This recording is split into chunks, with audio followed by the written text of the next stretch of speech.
다스는 그 다스라고 하는 회사가 문제가 아니라 그 회사에서 비자금 만드는 일종의 횡령 사건이 일어난 건데 거기에 마치 어쩌면 청계재단이 지주회사 같은 느낌으로 이렇게 나쁜 짓을 자행해 왔단 말이야. 창구로 가려겠다. 사실 청계재단은 공익재단이에요, 재단. 이윤을 추구할 수 없는 곳이에요. 청계재단은 이제 장학재단을 목적으로 하고 있으니까 여기에 허가 주체가 서울시 교육청입니다.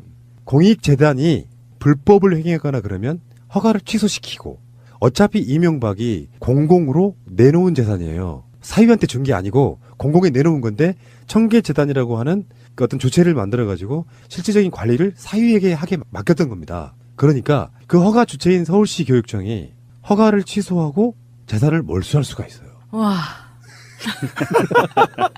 이 청계재단은 사실 이명박이 대통령 선거에 나왔을 때 대선 공약 중에 하나 자기 재산을 사회에 환원하겠다라는 이야기를 한 것과 맥락이 맞물리는 거라고 아직도 오해하고 계시는 분이 계시는데요. 사실은 이게 청계재단이 만들어졌을 때는 이명박이 대통령이 되고 나서 그 자기 처남 갑작스럽게 죽고 나서 다스의 지분을 확보를 하기 위해서 재단을 청와대 직원들에게 지시해서 재단을 만듭니다. 그래서 거기에 김재정이 갖고 있던 그 다스 지분 주식의 일정 부분을 청계재단으로 5%를 증여하게 해서 다스의 지배권을 확보하는 거죠. 이런 차원으로 만들어진 거고요. 이거는 이제 검찰 구속영장 청구한 것에도 정확하게 기재가 되어 있습니다. 이상은이 다스 지분의 46.8% 갖고 있는데요. 청계재단 지분 5%를 하면 50%가 넘잖아요. 그러면서 다스를 완전 장악할 수 있는 구조를 만들어놔서 청계재단 자체가 사실은 범죄의 연결고리, 원상, 이명박 개인의 어떤 뭐 빚을 갚는 데 쓰인다거나 이런 방식으로 사실은 사회에 헌납한 게 아니니까 정치적 고려만 없다 그러면 사실 지금 당장 몰수해도 할 말 없는 겁니다. 그런데 정말 이 부분은 참신한 아이디어 같아요. 청계재단을 범죄에 관련돼서 이게 몰수를 하면 어떤 결과가 나오냐면 다스의 그 최고 주주도 그러면 정부가 되는 거거든요. 그러면 다스를 포함해서 다스의 영향력이 있는 외국에 퍼져 있는 해외 법인들과 저수지까지 정부가 이 정보를 다 틀어줄 수 있는 아주 막강한 기회가 될 수 있을 것 같아요. 그런데 청계재단이 지금 돈이 남아있는 게 있어요? 제가 알기로는 16년도에 건물도 팔아먹었고 그다음에 뭐 빚 다 갚고 나면 제가 마이너스로 알고 있는데. 장학사업 목적으로 설립된 그렇죠. 거잖아요. 예, 예. 총 자산이 505억 원이에요. 처음 시작이 그랬었죠. 네. 장학금으로 낸 돈이 재작년 말까지 2억 6,800만 원입니다. 예, 그 정도밖에 안 되죠. 나머지 천신일 세종나무 회장한테 빌린 돈이 이명박이 30억을 빌렸는데 이 돈도 청계재단에서 갚아줘요. 예. 여기에서 지금 누라이트 계열의 김진욱 목사 아시죠? 그분과 국가정보원 민간인 사이버 예각팀 출신 오 아무개의 전 청와대 행정관이죠. 운영의 비용을 수천만 원을 또 여기서 지급했거든요. 그러니까 이게 재단이 얼마나 남아 있는지에 대해서는 아직은 지금 밝혀지지 않고 있죠. 505억 원이면요. 이명박 재산만 들어간 게 아니고요. 이런 재단을 만들면 또 사회에서 기부들이 들어와요. 그러면서 재산을 불린 거지. 이명박 기부한 재산은 300억 정도밖에 안 되거든요. 그렇죠. 200억 자체는 아마 사회적 기부들이 다시 더해져가지고 505억 원이 됐을 것 같은데 사실은 이것도 어떻게 보면 횡령에 속하는 거야. 공익 목적의 재단에 이명박이 또 횡령한 거라고 보는 부분이 맞을 것 같고요. 근데 자기 입장에서는 이번에 그런 용도로 이야기를 했잖아요. 변호사비가 없다. 왜? 다 기부해서. 근데 사실은 공익재단 만들어가지고 기부 받아가지고 또 재산을 키워가지고 청계재단에서 5%를 다스 지분을 갖고 있으면서 또 그거 집유역의 목적으로 썼고 개인 빚값 받고 이러면서 저는 이거 청계재단 바로 몰수하고 취소해야 돼요. 그리고 주체를 완전히 바꾼 다음에 정말 장합사업 용도로 써야지. 505억 원이나 자산이 있어요. 그중에 어떤 사업들이 있을 수 있냐면 현찰을 넣어놓고 예금 받는 거, 어디 투자해서 돈을 더 불리는 거. 그러니까 청계재단이 갖고 있는 그 건물 임대료 같은 것들이 포함된단 말이에요. 그런데 2016년 기준이면은 청계재단이 만들어진 지 한 3, 4년 정도 지났을 때 그 부분이잖아요. 다 합쳐가지고 2억 6천만 원 정도라 그러면 1년에 1억도 장학금으로 안 준 거죠. 그러고 나서 장학사업은 또 중단됐죠. 하지도 않았어요. 그 후로는 아예 안 해버렸단 말이에요. 목적에 맞지 않은 재단은 설립 허가를 취소하고 재산은 사유로 환원해야 된다. 이명박이 원래 동의할 것 같은데 본인이 원했던 방향 같은데. 삼성으로부터의 뇌물, 다스 횡령 이런 것들 그것이 아닌 우리가 기대하고 있는 사자방에 사자가 나오기 시작했어요. 그 이번에 검찰에 뇌물 혐의 중에서요. 대보그룹한테 5억을 받았는데 그 돈을 받고 나서 대보그룹이 4대강 공사에 참여를 합니다. 대보그룹 관련자가 훈장도 받아요. 그러면 뭐야? 이명박한테 개인적으로 돈을 주고 4대강에 참여해가지고 대보그룹이 그 당시에 4대강을 참여해가지고 벌어들인 수익이 한 200억 정도였다고 해요. 5억 주고 200억 매출 올렸으니까 괜찮네. 괜찮은 장사죠. 이랬을 거라는 얘기예요 지금. 근데 이게 제대로 된 이게 자료가 나왔으니까 다시 파야죠. 4대강 자체를 다시 수사해야 되는 거죠. 검찰 할 일 진짜로 많다. 일부는 우리한테 나눠주면 좋겠어. 일반 시민들한테. 소셜 방식으로 농담. 국민이 다 함께 추적하자. 저도 이게 지금 아까 말씀했는데 이게 원래는 당시에 돌아가 보면 4대강과 관련해서 정부의 국가계약법 시행령을 개정했어요. 당시 개정해서 그러니까 얼마나 MB가 이 치밀한 사람이냐면 이걸 개정해서 지역에가 60, 그다음에 외부의 계약이 40 이렇게 해서 10대 그룹뿐만 아니라 지역의 토호 세력들의 토건업자들을 끼워넣게 됐었는데 이때 이 대보그룹이 빠진 거예요. 그래서 끼워달라고 하면서 돈을 준 겁니다. 그리고 이것이 이번에 구속영장에 기재돼 있음으로 인해서 구속 이후에 사자방의 수사에 대한 교두부를 확보했다는 데 굉장히 의미가 지금 높게 평가되고 있는 거고 드디어 사자방 관련해서 수사가 진행될 가능성이 있다라는 거죠. 그러면 이게 이제 어떻게 된 거냐면 사실은 지난 제가 알기로는 35개 대형 건설업체들이 4대강 관련해서 담합으로 5천억 정도를 지금 낸 걸로 알고 있어요. 이것과 관련해서 비리가 대형 건설사도 지금 하나도 밝혀진 게 없거든요. 근데 일개 소형 아주 작은 지역 건설사가 5억을 줬단 말이에요. 그러면 대형 건설사는 얼마를 줬겠느냐.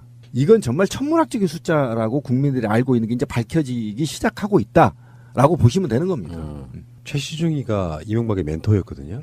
방통위원장 한 사람. 이 사람이 개인이 갖고 있는 골프장이 있대요. 부자지. 최시중이가 이제 자리를 만들어줘요. 이명박이 그 골프장에서 골프를 치는데 최등규 대보그룹 회장을 만나요. 근데 그 당시 이제 이명박의 가장 유력한 공약 중에 하나가 한 번 더 대운하였잖아요. 그렇죠. 후보님, 우리도 한번 끼워주시면 안 될까요? 이런 식의 이제 청탁을 하는 거죠. 왜 그 내부자 같은 영화를 보면은 왜 골프장에서 이렇게 만나가지고 허허 웃으면서 그럼 끝이. 그리고 결국은 돈 가져와가지고 이제 공사에 참여하게 해주는 방식인데 이명박이 그랬어요. 처음에 그 국민 성명 발표할 때 자기 사무실에서 최근에 4대강 같은 공사하는데 우리 뭐 깨끗한 정부였다 이런 개소리였잖아요. 그리고 4대강은 뭐 감사원의 감사도 받았고 박근혜 정권 때 여러 가지 조사를 받았지만 나온 게 없다. 거짓말이지. 아까 시민님도 잠깐 언급을 했습니다만 담합 혐의로만 처벌을 받았을 뿐이에요. 담합 혐의로만. 실제로 이명박이 관련돼 있는 건 수사를 받은 적이 없죠. 그렇죠. 비리는 없습니다. 근데 최동규는 이미 복역 중이거든요. 회사 돈 210억 원 횡령 혐의로 이미 감옥에 가 있고. 원래 그런 놈들이야, 이 새끼들 진짜. 2016년 말 상고심 변론을 김황식 전 총리가 해서 또 난리가 났었던 적이 있었던 사람이죠. 황씨가 황씨가 미치겠네 진짜. 지금 4대강은 앞으로도 나올 게 정말 이제 시작에 불과하고요. 4대강 사업의 그 가장 문제는 뭐냐 하면 아까도 얘기하신 것처럼 사소한 담합으로 처벌받은 거를 처벌받았다라고 퉁치면 안 되는 거고요. 4대강 사업은 이 동지상고 출신들이 빨대를 꽂아서 다 빨아먹은 케이스고요. 동지상고 동문들의 돈잔치였습니다. 4대강 사업의 3분의 2는 낙동강이었거든요. 네. 그렇죠. 이 낙동강에 동지상고들이 포진해서 그 건설사들이 들어가서 다 돈을 받아먹은 거고요. 어떤 회사인지 알지도 못하는 회사예요. 이런 회사들이 들어가서 다 이 토목 건설 쪽으로 돈을 받아서 배불린 케이스고요. 또 하나는 이 대기업들은 당연히 뭐 코오롱을 비롯해서 현대까지 포함해서 이제 담합으로 처벌받은 이 회사들 파보면 다 나올 거고요. 중요한 거는 또 하나가 뭐 어떤 부분이냐 하면 도화 엔지니어링이라는 회사가 있어요. 이 토목 건설 분야에서 그냥 그저 그런 회사였는데 4대강 사업에서 낙동강 쪽에 아도를 칩니다. 토목을. 그래서 국내 1위 업체가 돼요. 이 회사가. 이 회사는 과연 그냥 순수하게 입찰에 참가해서 입찰 받은 걸로 재벌이 됐을까요? 그건 아니었을 거라고 본다고요. 그러니까 이런 우리가 전혀 알지 못하는 회사들이 굉장히 많은데 이 회사들이 다 거기에서 빨대를 꽂아서 돈을 벌었어요. 준설토 문제도 그렇고요. 6m의 비밀. 예. 실제로는 6m 판당을 해놓고 2m만 파. 그리고 나머지는 띵가 먹는 거예요. 4m는 뒤로 그러니까 돌아가는 거. 정치 자금이 되는 거죠. 그러니까 4대강이 아까 제가 국가의 계약에 관한 법률안을 개정하고 그다음 턴키 방식과 대안 방식으로 입찰을 하거든요. 그게 뭐냐면 대기업들만 참여하는 것이 아니라 대기업과 지역 건설업체가 턴키 방식으로 같이 합류하게 되어 있어요. 컨소시엄을 만들어서. 그러면 지역 업체가 예를 들면 100억을 받잖아요. 그러면 대기업 같은 경우는 100억을 받으면 10억이 로비 자금이라고 봐요. 건설 쪽은. 그러면 이제 100억에서 10억을 사실은 MB가 먹었다고 치면 중소기업들이 있잖아요. 중소기업들이 100억을 받으면 20억이 로비예요. 그러니까 최대한 이것도 공사하면서 제가 볼 때 제 감각적으로 하건데 이 법률안 계약에 관한 법률안을 개정하고 턴키 방식하고 선소시험 방식으로 했다는 이유는 이 로비 자금을 극대화 뽑아먹기 위한 방식이었다고 이게. 무슨 말인지 알겠죠. 중소기업들은 100억 몰아주면요 난리가 납니다. 몇 년을 먹고 살기 때문에 거기에 대해서 40%를 내놔도 아무런 문제가 되지 않아요. 그러니까 부실공사가 나왔던 겁니다. 실제 시행업체들이. 그죠? 그러니까 부실공사가 나왔던 것이 이 사업 자체가 국토나 또는 물관리를 위해서가 아니고 오로지 아까 우리 명정님이 말한 대로 MB의 돈 빨아먹기 위해서 기획된 사업이다라고 보시면 되는 거예요. 이게 지금 얼마나 터질지 저도 지금 궁금합니다. 이제. 그거 있잖아요. 검찰이 이런 거 하면 어떨까? 워낙에 방대하잖아, 비리가. 근데 범인들, 같이 공범이었던 자들, 뇌물 준 놈들, 이 사람들 입장에서는 내가 한 짓을 알고 있을까 모를까가 얼마나 불안하겠어요. 아예 공고를 하는 거야. 지금까지 이명박 관련해서 뇌물을 줬거나 하는 자들이 자수를 하면 상당히 많이 감안해 주겠다. 미투하라. 미투. 미투.